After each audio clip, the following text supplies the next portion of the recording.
Padre, oh mi Dios, mi Rey, aquí hay un pueblo hambriento que demanda tu palabra. No palabra de hombre, no palabra de hombre. ¿Y quién soy yo para pararme enfrente, abrir tu escritura y proclamar tus hermosas verdades? Como decía el director de culto, tenemos sed, hambre y sed de ti, de ti. No de un hombre elocuente, no de ti, Señor. Como decía un predicador del siglo pasado, cada vez que se paraba en el púlpito, mientras caminaba, subía las escaleras al púlpito, las únicas palabras que retumbaban en su mente y en su corazón es: creo en el Espíritu Santo, creo en el Espíritu Santo, creo en el Espíritu Santo. Yo creo en tu Espíritu Santo.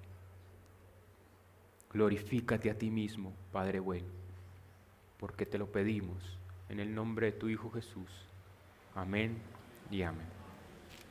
Mis amados hermanos, hemos tenido un tiempo maravilloso, no solamente en los cánticos, sino, pueden sentarse, no solamente en los cánticos, sino recordando lo que hemos visto a lo largo del año pasado, en especial ese curso que tuvimos en relación al Evangelio, al evangelismo. Y es maravilloso poder entender el Evangelio en su contexto, todo lo que las Escrituras nos hablan en relación al Evangelio y cómo nosotros podemos presentar el Evangelio de una manera fiel, consistente, de manera que traiga mucha gloria a nuestro Dios. En consonancia con eso, estuve meditando, orando y cómo poder involucrar a toda la iglesia a lo que unos pocos tuvimos en ese periodo de tiempo. Y creo que estuvimos hablando en relación al Evangelio y lo que presentamos con el Evangelio. El título que le dimos a este corto discipulado fue Haciendo Discípulos. Este curso tenía el objetivo preciso de dar a conocer el Evangelio, entendiendo que el Evangelio es un llamado a ser discípulos. Estamos llamados a ser discípulos. Y uno de los eventos más marcados en la vida de nuestro Señor Jesucristo tiene que ver con su discipulado. Su discipulado. Nuestro Señor Jesucristo estaba involucrado total y completamente en discipular a las masas, discipular a todos aquellos que hacían un compromiso verdadero, real, con un seguimiento a Él. Eso es lo que nosotros estamos llamados a hacer y es lo que nosotros somos. Si realmente usted es creyente, usted se hace llamar creyente en esta mañana, usted es un discípulo de Cristo. Acompáñeme de esa manera, allí en la Escritura, en Mateo 16, y veremos algo en torno al discipulado. Mateo 16 nos dice la palabra de nuestro Señor, comenzando desde el versículo 21. Si usted puede seguirme allí en su Biblia. Mateo capítulo 16, comenzando desde el versículo 21 y terminaremos en el 28. Dice así la palabra de nuestro Dios. Desde entonces comenzó Jesús a declarar a sus discípulos que le era necesario ir a Jerusalén, ir a padecer mucho de los ancianos y de los principales sacerdotes y de los escribas, y ser muerto y resucitar al tercer día. Entonces Pedro, tomándole aparte, comenzó a reconvenirle diciendo: Señor, ten compasión de ti, en ninguna manera esto te acontezca. Pero él, volviéndose, dijo a Pedro: Quítate de delante de mí, Satanás, me eres tropiezo, porque no pones la mira en las cosas de Dios, sino en la de los hombres. Entonces Jesús dijo a sus discípulos: Si alguno quiere venir en pos de mí, niéguese a sí mismo y tome su cruz y sígame, porque todo el que quiera salvar su vida la perderá, y todo el que pierda su vida por causa de mí la hallará. Porque ¿qué aprovechará al hombre si ganare todo el mundo y perdiere su alma? ¿O qué recompensa dará al hombre por su alma? Porque el Hijo del Hombre vendrá en la gloria de su Padre con sus ángeles, y entonces pagará a cada uno conforme a sus obras. De cierto os digo que hay algunos de los que están aquí que no gustarán la muerte hasta que hayan visto al Hijo del Hombre viniendo en su reino. Cuando nosotros pensamos en la vida de nuestro Señor Jesucristo, tenemos que remarcar algunos eventos en particular de Él. y es que su muerte, su vida diaria, su resurrección son eventos muy importantes en la vida de nuestro Señor Jesucristo. Pero la gloria que Él mostraría en este pasaje en particular, en el versículo 1 del capítulo 17, esa gloria es algo icónico que debemos entender, y esto porque está en esta gran sección que vamos a estudiar. La gloria de nuestro Señor Jesucristo fue revelada a un grupo selecto de apóstoles, maravilloso acontecimiento que cambiaría la disposición del corazón de estos hombres. Pero la pregunta es, ¿qué había en el corazón de estos hombres que debía cambiar hasta ese momento? Es una buena pregunta que hemos de responder recordando ciertos momentos en la vida de nuestro Señor Jesús. Como yo espero usted bien sabrá, el Evangelio de Mateo enfoca toda su atención en darnos a entender una realidad. A Jesucristo como el tan esperado Mesías Rey. Mateo 2:2 nos presenta a aquellos hombres que vienen del oriente para dar y presentes a nuestro Señor Jesucristo. Y ellos dicen, ¿dónde está el Rey de los judíos que ha nacido? Esa era la idea de los judíos, un Mesías Rey. Más adelante, si seguimos leyendo, encontraremos a Juan el Bautista, el heraldo del Rey, proclamando esa verdad: arrepentíos porque el reino de los cielos que se ha acercado. Esto es Mateo 3:2. Espero usted hasta este momento ya haya identificado algo en esta porción de las Escrituras, y si no, déjeme ayudarlo con esto. Al comienzo del ministerio de nuestro Señor Jesucristo, predicó el reino de Dios y envió a sus discípulos a lo mismo, a proclamar ese mensaje. Ya lo descifró. ¿Qué debía cambiar entonces en el corazón de estos hombres? Espero que usted ya lo haya descifrado. El reino de Dios y Jesucristo como Rey. La principal preocupación entre los discípulos hasta este momento era la expectativa de un Mesías Rey, militar, político, que reinaría sobre Israel. Eso era lo que sobrecogía los corazones de estos hombres. Juan 6, 14, 15 ilustra esto. Aquellos hombres entonces, viendo la señal que Jesús había hecho, dijeron, verdaderamente es el profeta que había de venir al mundo. Pero entendiendo Jesús que iban a venir para apoderarse de él y hacerle rey, volvió a retirarse al monte solo. Pero encontramos en Mateo 16, del 21 al 28, que la gloria de Cristo no vendría, esa gloria tan esperada por el pueblo de Israel, no vendría sin antes el sufrimiento. Esta es la primera de 3 predicciones sobre su sufrimiento, muerte y resurrección mencionadas en Mateo. Las otras las encontramos en Mateo 17, 22 al 23 y Mateo 20, 18 al 19. Quiero pues en esta mañana darles un poco de contexto antes de entrar de lleno a este texto. Y esto nos va a permitir descifrar, entender la transfiguración de Cristo, porque es un tema importante aquí, es un tema importante. Y Mateo nos presenta aquí el costo del discipulado. Hay un costo en seguir a Cristo, comenzando con los requisitos del discipulado en el versículo 24, siguiendo con la paradoja del discipulado 25 y 26 y la recompensa del discipulado versículo 27, y dejaremos el versículo 28 como un extra.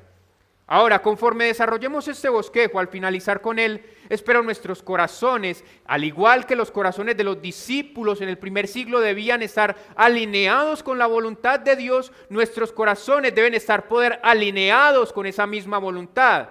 Jesús comienza en el versículo 21 a exponerle a sus discípulos la necesidad, y enmarque esa palabra, la necesidad de ir a Jerusalén a padecer a manos de los líderes religiosos.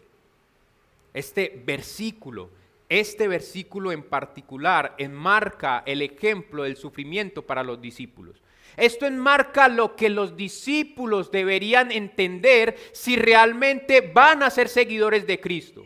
Cristo les enseña que en ese momento Él debía padecer, y más adelante veremos que si nosotros verdaderamente somos discípulos de nuestro Señor Jesucristo, es lo que debemos esperar. Ese versículo en particular nos centra en lo que es el costo del discipulado. Es por eso que le he llamado a esta enseñanza el costo de seguir a Cristo. El costo de seguir a Cristo. ¿Usted ha considerado seguir a Cristo? Espero que sí, pero hay un costo enorme de seguir a Cristo. El propósito. Ese propósito que los discípulos tenían hasta ese momento, de ver a un Mesías en su esplendor, sacándolos de la jurisdicción romana, eso no se cumpliría, ese propósito, esa idea de ese Mesías que ellos tenían, un Mesías líder, militar, político, no era lo que encajaba con ellos. Aquí nuestro Señor Jesucristo dice, desde entonces comenzó a Jesús a declarar a sus discípulos que le era necesario ir a Jerusalén y padecer mucho de los ancianos, de los principales sacerdotes y de los escribas, y ser muerto y resucitar al tercer día. Y usted ve esa palabra aquí desde entonces, y esto supone un comienzo del ministerio de nuestro Señor Jesucristo. ¿Y cuál es ese comienzo? Hay un ministerio aquí de nuestro Señor Jesucristo más privado, en donde Él centra su atención a sus discípulos. Él ha comenzado aquí a hablarle a sus discípulos, a un núcleo más cercano, y conforme la crucifixión de nuestro Señor Jesucristo se acerca, ese círculo se va cerrando. Aquí Él está evocado a darle a sus discípulos la enseñanza primordial que todo discípulo de Cristo debe entender. Vemos en el versículo 22 que Pedro dice, tomándole aparte, comenzó a reconvenirle diciendo, Señor, ten compasión de ti, en ninguna manera esto te acontezca. Jesús tiene que mostrarle a Pedro que Pedro se mueve entre estas facetas en donde él puede estar en un momento glorioso, pero inmediatamente caer a la angustia, a su propia voluntad, y Pedro debía entender algo. Pedro debía entender que de la misma manera como el Señor Jesucristo vino a este mundo y era necesario que Él viniese a este mundo, de la misma manera era necesario que nuestro Señor Jesucristo pasara por aflicciones. Es lo que la Escritura nos dice. A nuestro Dios, al Dios Padre, le plació, se complació en darle sufrimiento a nuestro Señor Jesucristo. Y este es el plan de la redención. Esto era lo que Pedro y los discípulos hasta ese momento debían entender. Es necesario. El sufrimiento era imperativo. Debía padecer nuestro Señor Jesucristo y morir en una cruz, morir en mano del Sanedrín. Entonces Pedro, tomándole aparte, comenzó a reconvenirle. Este es un creyente inmaduro. Y cuando Pedro se mueve entre estas facetas de inmadurez, nos podemos ver allí reflejados. Hay momentos de gloria, hay momentos cúspides en nuestra vida, pero hay momentos en los que nosotros y nuestra voluntad quiere prevalecer por encima de nuestro Dios. Esto es un creyente inmaduro y vemos esto en la vida de Pedro. Pedro allí en el mismo capítulo 16, el versículo 13, vemos la confesión de Pedro, en donde él confiesa que Cristo es el Hijo de Dios, que Él es el Mesías esperado. Pero cuando el Señor Jesucristo no encaja con ese proyecto judío de un líder militar, entonces la voluntad de Pedro se ve entorpecida. La voluntad de Dios se ve entorpecida por Pedro mismo. En ese momento, Pedro quiere entorpecer la voluntad de Dios. Esta propuesta se me hace conocida. ¿Recuerda allí usted en el desierto a Satanás? Él promete a nuestro Señor Jesucristo lo mismo. Gloria sin el sufrimiento.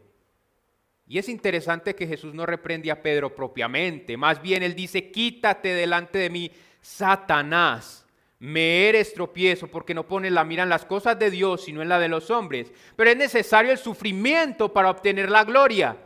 Esto es lo que Dios tiene planeado. Escuchen bien, Dios tiene planeado para su Hijo Jesucristo el sufrimiento, hacer sufrir a su Hijo para después llenarlo de gloria. Esta es la estrategia de Satanás, darnos la gloria sin tener que pasar por el sufrimiento. Todo esto te daré si postrado me adorares.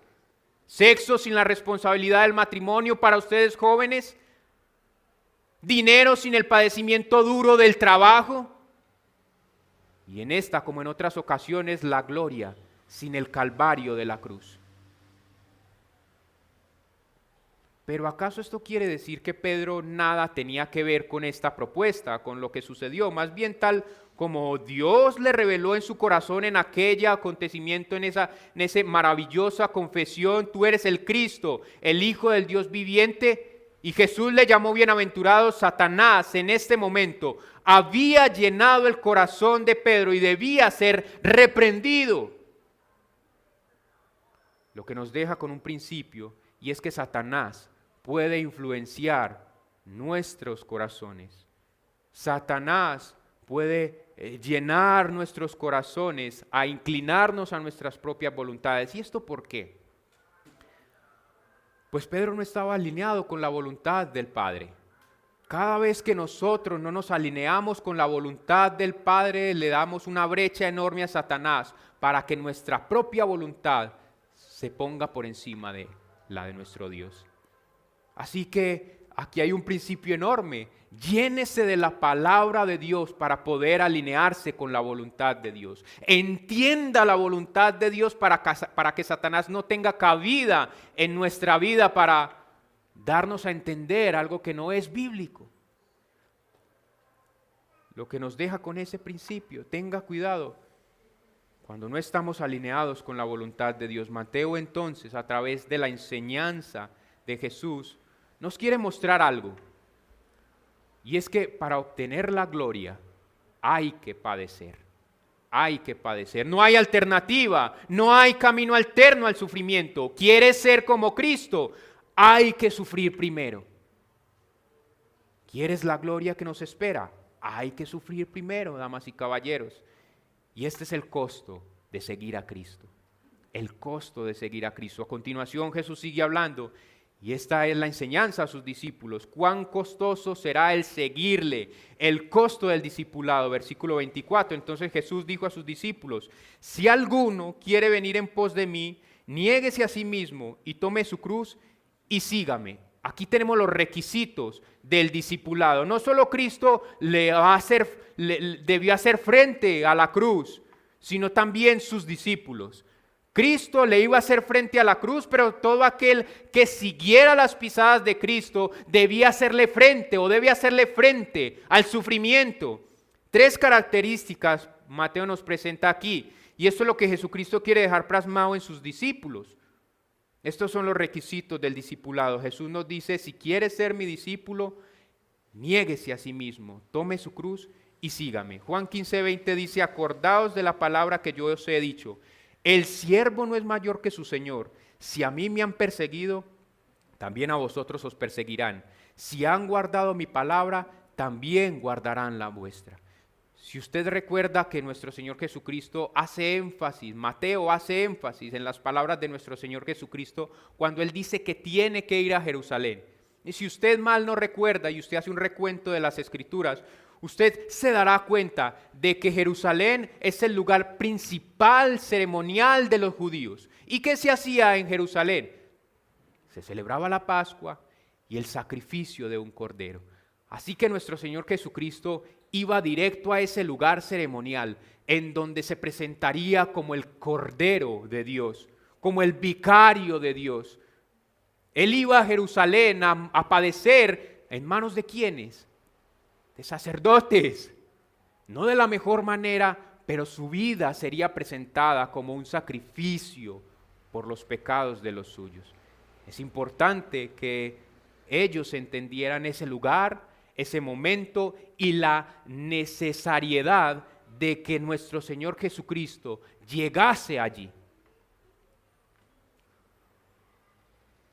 Usted dirá, ¿por qué es tan importante que ellos entiendan esto?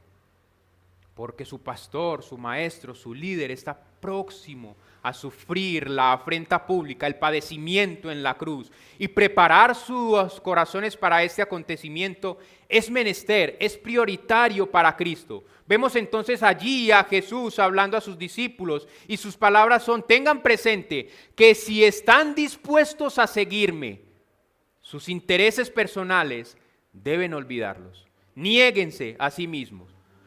Yo recuerdo que cuando estaba estudiando, yo estudié 2 semestres de trabajo social y había una materia en particular que nos hablaban de psicología. Y para los psicólogos el problema de la sociedad es que el hombre no se ama tanto, el problema de la autoestima. El hombre no se ama tanto y por eso es que tiene dificultades con sus relaciones interpersonales. El problema de la sociedad, el problema del ser humano no es que no se ama tanto. El problema es que se ama mucho. Se ama mucho. Y ese es el problema aquí de usted no entender el costo del discipulado. Usted tiene que negarse a sí mismo. Usted no puede interponer su voluntad a la voluntad del Padre. Usted no puede interponer sus deseos a los deseos de Dios. Cuando usted hace un compromiso ferviente con Dios, cuando usted hace un compromiso ferviente con seguir a Cristo, usted deja todo lo demás. No amalgama su voluntad con la del Padre. Mire, mi hermano, usted entiende esto. Si usted ha confesado abiertamente seguir a Cristo, usted ha renunciado a las ambiciones personales. Ante esto puedo escuchar la mente impulsiva de Pedro, y eso solo como un comentario al margen. Bueno, Señor, realmente todo lo hemos dejado. ¿Por qué nos dices esto? Y bien podemos decirle a Pedro, Pedro, en verdad, ¿has dejado todo? Cuando minutos antes tus propios deseos saltaron a la vista. Señor, por favor, ten compasión de ti. Y puede ser que Pedro tuviese argumentos legítimos, pero nuestros argumentos legítimos se van al suelo, son echados al suelo cuando no se alinean con la voluntad de Dios. Y quizá es lo que pasa por su mente. Señor, realmente lo he dejado todo. Tú eres un creyente y dices, Señor, lo he dejado todo. ¿Qué pasa? ¿En serio pones la mira en las cosas de Dios y no en la de los hombres? Me gusta como William Hendrickson lo dice, y cito: Jesús está diciendo a sus discípulos, si alguno quiere ser contado como un adherente mío, debe una vez y por todas despedirse del yo. De una vez y por todas despedirse del yo. Usted no puede decir, Señor, yo quiero. No, usted está aquí para expandir un reino. Si usted realmente es seguidor de Cristo, usted debe tener en mente la voluntad del Padre. Y la voluntad del Padre es que demos a conocer las grandezas de la gloria de su nombre. No más. No más. Usted no está aquí para ser un gran empresario. Usted no está aquí para ganar dinero. Usted está aquí para glorificar a Dios. Y todo eso congenia con la voluntad del Padre. Todo lo que usted hace, usted lo filtra a través de ese filtro. La voluntad y la gloria de Dios. Mi amado hermano, tú que has seguido a Cristo, ¿realmente has dejado tus propósitos, tu voluntad, tu deseo? ¿O aún hay un poco allí, un poco de tu voluntad? No te has sometido completamente a la voluntad del Padre. ¿Acaso mis intereses son los intereses del reino? Gálatas 2:20 dice, con Cristo estoy juntamente crucificado y ya no vivo yo, mas vive Cristo en mí. Y lo que ahora vivo en la carne, lo vivo en la fe del Hijo de Dios, el cual me amó y se entregó a sí mismo por mí. Por mí. Usted vive la vida con los ojos de Cristo. Esa es su vida. Si usted es creyente, esa es su vida. ¿O es que acaso no consideró el costo de seguir a Cristo?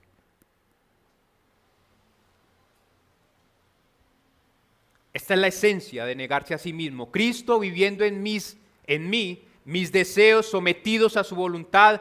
¿Cristo está viviendo en ti? Se ve en tu voluntad. Esto solo es el comienzo. ¿Quieres ser un seguidor de Cristo? Toma tu cruz. No solamente te niegas a ti mismo, a lo que tú deseas, sino que tomas tu cruz. Ahora, y esto no significa una leve gripa, o una suegra malhumorada, o un patrón irritante. Esto es sufrimiento puro. Sufrimiento puro. Creo que en la mente de cada discípulo la imagen vívida en ese momento era estar viendo a esos hombres mientras ellos caminaban en Cesarea de Filipo, ver a esos hombres crucificados llevando el travesaño en sus hombros y dispuestos ya, porque era lo que les tocaba, a morir. Y Cristo les hace ver esa imagen. Tomen su cruz, véanse como aquellos que llevan ese travesaño y van dispuestos a morir por mí. Sufrimiento puro, esto es sufrimiento. Pues tomar la cruz del primer siglo era caminar así. El desprecio, la agonía estaba en la mente de estos hombres, debía estar en la mente de estos hombres para finalizar con la agonía de estar muriendo en asfixia por tu propio peso en la cruz. Eso era lo que iba a suceder con nuestro Señor Jesucristo. ¿Ves, mi hermano y amigo? Esto es sufrimiento, y al seguir a Cristo, eso es lo que Él demanda. Negarte a ti mismo, tomar tu cruz, y es en ese momento cuando realmente puedes llamarte un seguidor de Cristo. Es ahí donde Cristo hace la invitación: sígueme, pero no sin antes decirles: niégate a ti mismo, toma tu cruz. Pero es en ese momento cuando tú verdaderamente puedes llamarte mi seguidor. Puede que tú ni yo pasemos por el martirio de seguir, de sufrir, de ser perseguidos, lapidados, aserrados, crucificados, pero esto debe marcar nuestra mente y disponernos para el sufrimiento. Cuando nosotros proclamamos el Evangelio con veracidad, con fidelidad, debemos esperar eso de nuestra familia, de nuestros amigos que nos odien. Porque vivir en santidad es lo que demanda. Cuando alguien vive en santidad, decía A.W. Tozer, debe estar preparado para estar solo. Cuando alguien quiere la santidad, debe prepararse para estar solo. Porque muchos no aman la santidad. Por último, Jesús les dice y nos dice a nosotros: pueden seguirme. Si usted ha dejado sus deseos y está dispuesto a padecer, sígame. Acolouteo, y este término en el Nuevo Diccionario Teológico nos habla de un compromiso total y una relación exclusiva con uno a quien se reconoce como no simplemente un maestro, sino como el Mesías. Eso es lo que les está diciendo Cristo. Yo no soy solamente su maestro. Recuerda, Pedro, eso que tú dijiste: yo soy el Mesías, aún lo soy. El sufrimiento hace parte de esa trama de redención. Este discipulado aporta la participación en la salvación. Tú no puedes decir ser salvo si realmente no estás así, no estás viviendo así. Si no estás viviendo, negándote cada día. Y así está en la Escritura. En el griego probablemente no lo veamos, pero en el griego habla de un presente continuo. Es un continuo seguir. No es que usted tomó una decisión al principio y la dejó. No, usted continuamente se niega a sí mismo, continuamente entiende que el sufrimiento hace parte de seguir a Cristo, y lo hace y lo repite una y otra vez. Así que Jesús les está diciendo a sus discípulos: síganme como aquel Mesías sufriente. No solamente como el Salvador de la nación de Israel. Y esto rompe todos los esquemas mentales de los discípulos. Ellos no esperaban a un Mesías que estuviese sufriendo y que fuera a sufrir como sufrió. Por eso cuando lo tomaron, ellos se dispersaron. Aún no estaban alineados con la voluntad del Padre.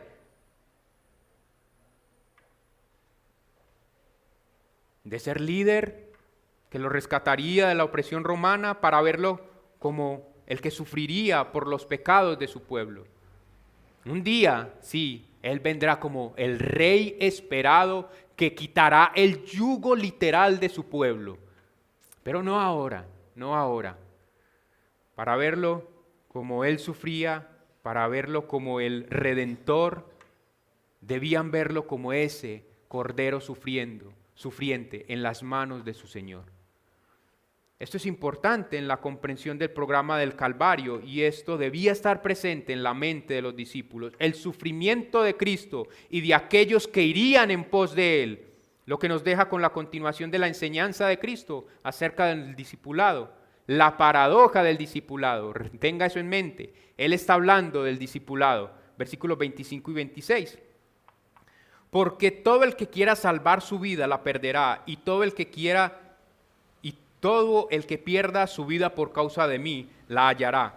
Porque ¿qué aprovechará al hombre si ganare todo el mundo y perdiere su alma? ¿O qué recompensa dará al hombre por su alma? Si usted busca en el diccionario paradoja, usted encontrará algo como esto: dicho o hecho que parece contrario a la lógica. Dicho o hecho que parece contrario a la lógica. Al examinar el versículo 25 dice: porque todo el que quiera salvar su vida la perderá, y todo el que pierda su vida por causa de mí la hallará. En otras palabras, esto es perder para ganar. ¿Y cuándo en este mundo se pierde para ganar? No, usted constantemente, los motivadores le dicen: usted es un ganador, debe ganar constantemente. Y los traficantes del evangelio te dicen: usted es un ganador. Pero aquí nos dice: usted debe perder para ganar. Debe perder para ganar. Y esto no es una puerta nueva que se abre enfrente de ellos. Usted bien puede recordar esta enseñanza en donde Cristo pide dejarlo todo para ganar el reino.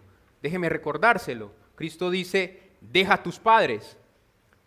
Mateo 10:37. Deja tu vida. Mateo 10:39. Deja tu dinero. Es lo que nos dice Marcos 10:21. Y así podemos seguir. Así que esto no es una nueva puerta que se abre frente a ellos. Es una enseñanza recurrente en la enseñanza de nuestro Señor Jesucristo. Y una y otra vez Cristo recalca esta verdad. Como buenas ovejas siempre hay la necesidad de recordarlo. Siempre hay la necesidad de ser encaminados nuevamente, porque lo olvidamos. Y los discípulos lo estaban al parecer olvidando hasta este momento. Perder para ganar, pues allí en los versículos anteriores los discípulos recaen en el deseo de no pasar por el sufrimiento. Pero de alguna manera es necesario para obtener la corona. Y aquí Cristo es enfático: tienen que perder para ganar. Es un principio que el cristiano debe adoptar en su vida como creyente. En este mundo no ganamos, pero nuestro Señor Jesucristo sí nos dejó una verdad recalcada. Y es que las puertas del Hades no prevalecen sobre la iglesia. Y es que la muerte no tiene potestad sobre la iglesia. Se dijo en el siglo XVI que la sangre de los creyentes era como semillas. Entre más sangre de mártires creyentes se tiraba a la tierra, la iglesia más crecía, la iglesia más se fortalecía.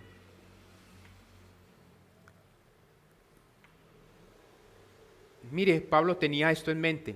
Hechos 20, 22 al 24. Ahora, he aquí, ligado yo en espíritu, voy a Jerusalén, sin saber lo que allá me ha de acontecer, salvo que el Espíritu Santo por todas las ciudades me da testimonio diciendo que me esperan prisiones y tribulaciones. Pero ni ninguna cosa hago caso, ni estimo preciosa mi vida para mí mismo, con tal que acabe mi carrera con gozo y el ministerio que recibí del Señor Jesús para dar testimonio del Evangelio, de la gracia de Dios. Pablo dejó sus intereses a un lado. ¿Y para qué los dejó? Él nos dice acá: con tal que mi carrera la acabe con gozo. Yo lo he dejado todo por Cristo para ganar alguno para Cristo. Usted debe seguir a Cristo como Él lo demanda, y esto es esperar el sufrimiento, la hostilidad, el repudio, el rechazo, aún hasta por parte de su familia. No sé si consideró eso antes de venir a Cristo, que probablemente su familia lo repudiará. Y esta es la lección que Jesús quiere enseñarle a sus discípulos. Oigan, si realmente esperan la gloria, deben padecer primero. Si usted tiene una esperanza bienaventurada, debe padecer primero. ¿Qué tal usted, mi querido hermano? ¿En realidad ha aceptado los términos de Cristo? Porque seguir a Cristo es aceptar los términos de Cristo. Recuérdelo, perder para ganar. Perder para ganar. Ahora Cristo nos lleva a un nuevo nivel del discipulado. Observe allí, versículo 26. Porque ¿qué aprovechará al hombre si ganare todo el mundo y perdiere su alma? ¿O qué recompensa dará el hombre por su alma? Jesús pregunta, ¿acaso qué provecho tiene para el alma ganar todo este mundo? Ciertamente no la perderá. Si usted se acerca a un cadáver y usted le dice al oído a este cadáver, tengo 50 millones para ti, ¿qué hará el cadáver? Tengo una casa hermosa para ti, ¿qué hará el cadáver? Tengo una esposa hermosa para ti, ¿qué hará el cadáver? Absolutamente nada. Entienda que esto, a lo que me refiero con esto, a buscar la gloria terrenal. Usted busca la gloria terrenal, pero perecerá con la gloria terrenal. Sencillamente es ponerle precio a su alma. Esto es lo que está diciendo el Señor Jesucristo. Y ese precio es infierno. Cristo les está diciendo a sus discípulos, poner la mira en las cosas de los hombres trae destrucción. Mas si usted está renunciando a este mundo constantemente para sufrir por la causa de Cristo, le espera gloria eterna.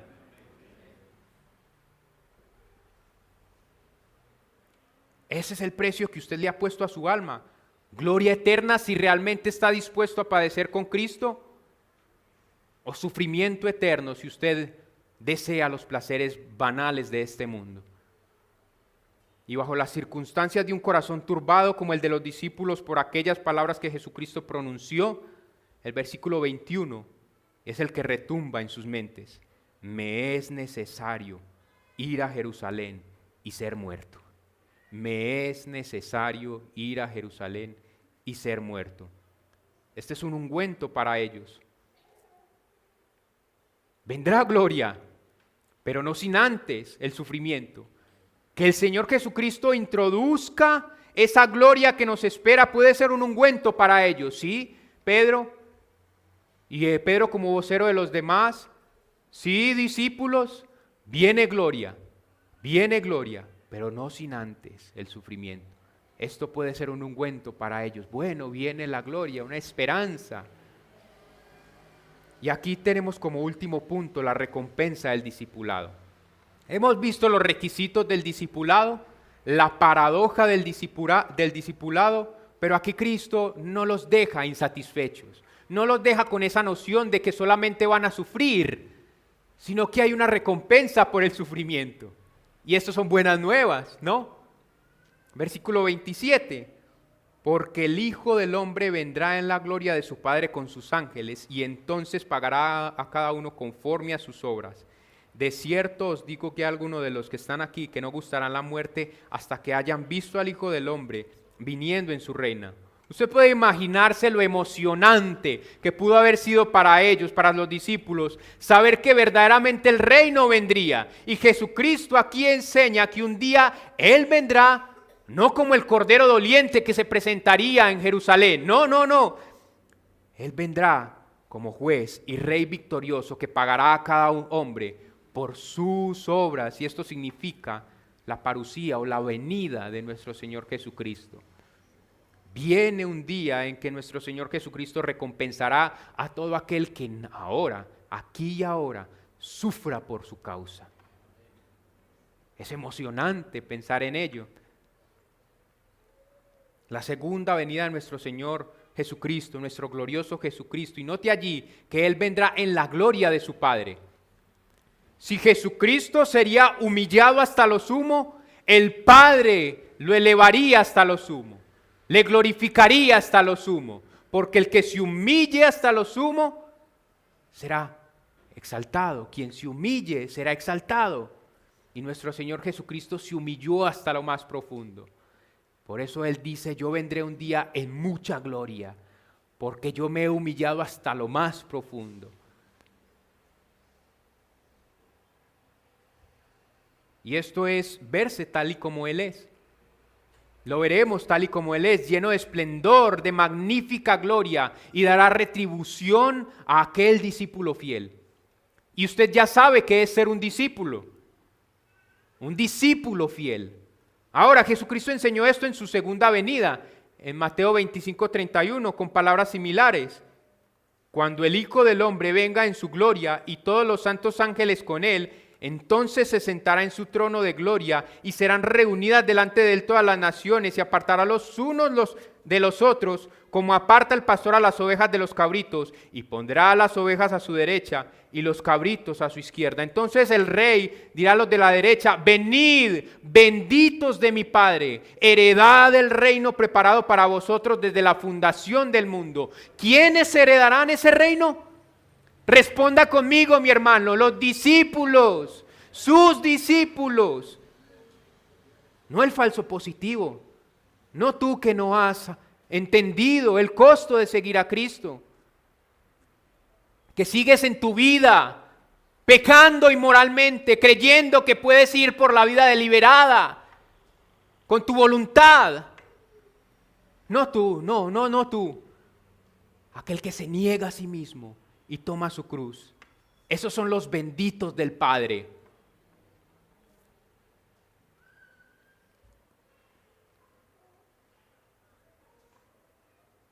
Recompensa gloriosa es la que espera a aquellos que han seguido a Cristo, y usted entiende todo lo que esto implica.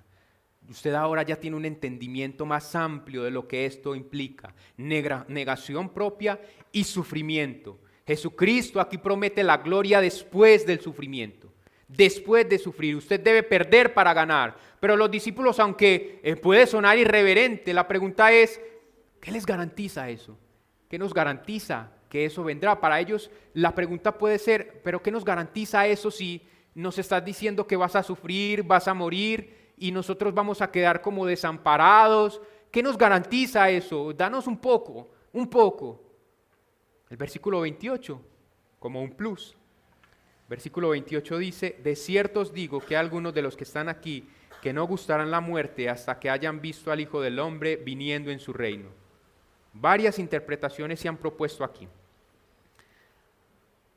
Algunos dicen que Jesús se refiere a la transfiguración en este punto, otros hablan de la resurrección, mientras que algunos proponen el día de Pentecostés. Ahora, permítanme hacer una exégesis sencilla aquí y proponer la interpretación que en lo personal creo que es la correcta. Primero, descartemos las dos primeras ideas, la resurrección. El texto dice: hay algunos de los que están aquí que no gustarán la muerte hasta que hayan visto al Hijo del Hombre viniendo en su reino. Seguro los apóstoles, exceptuando a Judas, vieron a Cristo resucitado. No gustaron la muerte hasta ver ese acontecimiento, pero vieron, como mejor se podría traducir, su esplendor real. No lo vieron, ellos no vieron su esplendor real. Ellos no vieron a Cristo tal y como Él es, lleno de gloria, esplendor. Así que yo creo que debemos descartar esta. Segundo, el día de Pentecostés. Regresemos al texto. Hay algunos de los que están aquí que no gustarán la muerte hasta que hayan visto al Hijo del Hombre viniendo en su reino. El día de Pentecostés, nos dicen, todos estaban reunidos y vino ¿quién? El Espíritu Santo, la tercera persona de la Trinidad, no Jesucristo. Él se manifestó a la multitud, no la segunda, el Hijo. El texto es claro: el Hijo del Hombre, el Hijo del Hombre. Una referencia a Jesucristo, no al Espíritu. Entonces, descartemos esta también, quedando ¿con qué? Con la transfiguración, con la transfiguración. Y esto encaja con el pasaje en sí.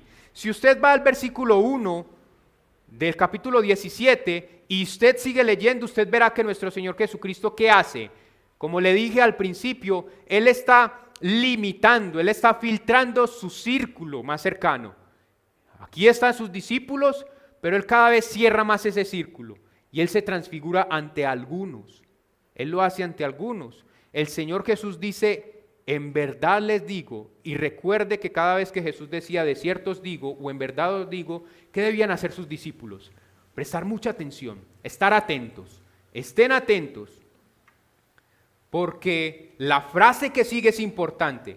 Entonces Jesús les dice a sus discípulos: pongan atención, esto es importante. Algunos de los que están aquí no van a morir hasta que vean el esplendor real en mi gloria. Así podría traducirse de una manera más literal. Hasta que ustedes vean mi esplendor real en mi gloria.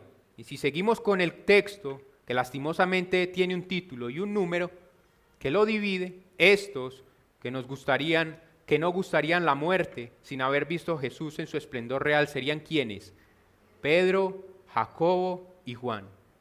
Jesucristo se transfigura ante ellos, ante los ojos de estos hombres, para que, según Hendrickson, esto me gusta, preparar al mediador para enfrentar con valor su dura prueba, recordándole el amor constante del Padre. Esto prepararía al Señor Jesucristo para enfrentarse a su muerte. Hebreos 12:2 dice, confirmar la fe de Pedro, de Jacobo y de Juan, e indirectamente la fe de toda la iglesia, en la verdad que había sido revelada a Pedro en pocos momentos antes y que Pedro había confesado hasta ese momento como portavoz de los 12. Mateo 16:16. Entonces la transfiguración es esa garantía, mis amados hermanos. La transfiguración se convierte en esta porción, en esa garantía que confirma la gloria que le esperaba a Cristo y la recompensa que le esperaría a aquellos discípulos que han renunciado a todo y están dispuestos a seguir a Cristo con todo lo que eso implica. Cristo les daría esa probada, un vislumbre de su gloria, para confirmar que a pesar de sus sufrimientos, el tan esperado Mesías verdaderamente los recompensaría un día. El Mesías de Israel estaba frente a ellos. Él es el glorioso Mesías de Israel. Vamos a profundizar en esto, quizá podríamos profundizar en esto en otra ocasión. Pero déjenme dejarlos con lo siguiente. Seguir a Cristo, mi amado hermano, no es fácil. Y mucho menos en nuestra época, yo lo sé. Mucho menos cuando nuestras expectativas nublan el panorama de lo que eso significa. Cuando nos han predicado un evangelio espurio que nos dicen que nosotros en esta vida debemos tener lo mejor aquí y ahora. Cuando nuestras expectativas son nubladas, no es fácil regresar al verdadero evangelio, pero es lo correcto. Verdaderamente seguir a Cristo, eso era un verdadero discípulo. Según el texto de esta mañana, tiene ciertos requisitos. Seguir a Cristo o ser un seguidor de Cristo tiene ciertos requisitos. Negarse a uno mismo, tomar su cruz y seguirle. Y no nos olvidemos de que esto es perderlo todo para ganarlo todo. Y una vez todo nuestro viaje en este mundo, todo nuestro peregrinaje por esta tierra acabe, nos espera la gloria. Pero no sin antes sufrir. Quiero terminar con este texto, escuche bien, es fascinante. Hebreos 2:10. Porque convenía a aquel por cuya causa son todas las cosas y por quien todas las cosas subsisten, que habiendo de llevar muchos hijos a la gloria, ¿qué? Perfeccionase por aflicciones al autor de la salvación de ellos. ¿Estás dispuesto a aceptar la voluntad de Dios? ¿Estás dispuesto a ser un verdadero y legítimo seguidor de Cristo? Acepta el sufrimiento como parte de tu santificación y el costo de ser un discípulo de Cristo. Oremos. Bendito Padre, Dios bueno, sé que en algunas iglesias han sido muy abusados algunos de mis hermanos y un verdadero evangelio no ha sido proclamado. Se promete a las personas gozo en este mundo, placeres banales, superficiales, pero una vez esas expectativas no se cumplen, solamente hay desesperanza y desánimo. Cuando nosotros predicamos el verdadero evangelio debemos proclamar el costo de seguir a Cristo. Y nos costará todo. Pero una vez suframos, pasemos por el valle de lágrimas, nos espera la gloria. Porque tal y como Cristo sufrió, tal y como Cristo padeció y la gloria le fue dada, así nosotros seguimos a nuestro Señor, seguimos sus pisadas de sangre, pero un día la gloria nos espera. Ayúdanos a verdaderamente ser seguidores de Cristo, porque te lo pedimos, Padre, en el nombre de tu Hijo Jesús. Amén.